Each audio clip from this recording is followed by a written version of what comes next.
what do you think po, banat nga po ba o pagmamahal po ng isang nakakatandang kapatid yung ginawang statement po ni Senator Amy Marcos kagabi? And do you think she has a legal basis or batayan dun sa kanyang mga statement na even during the president's teenage years ay gumagamit na siya ng droga?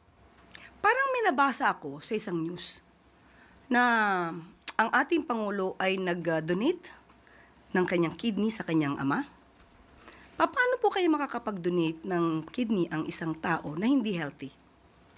So, banat o pagmamahal? Pagmamahal ba ang paninira sa sariling kapatid? Paninirang walang basihan.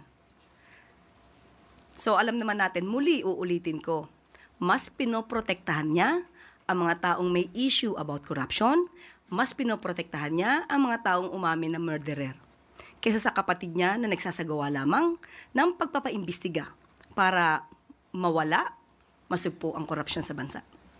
And a quick follow-up lang po, is it the right time to for PBBM to do a hair follicle test? Kasi kanina po may post po si Senator Amy Marcos, sabi niya kakasa siya doon sa DNA test, basta kakasa din sa hair follicle test ng si PBBM.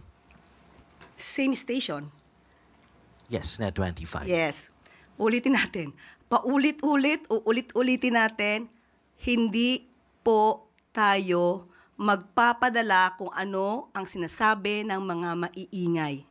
Matagal na po itong naresolba. Uulit-ulitin ko, paulit-ulit.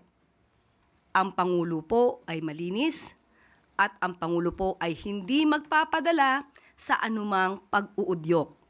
Pag-uudyok ng mga destabilizers, pag-uudyok ng mga obstructionists na walang gagawin kundi magbigay ng mga kondisyon, magbigay ng pag-uutos sa Pangulo kahit hindi na po ito naaayon sa kanyang pagtatrabaho.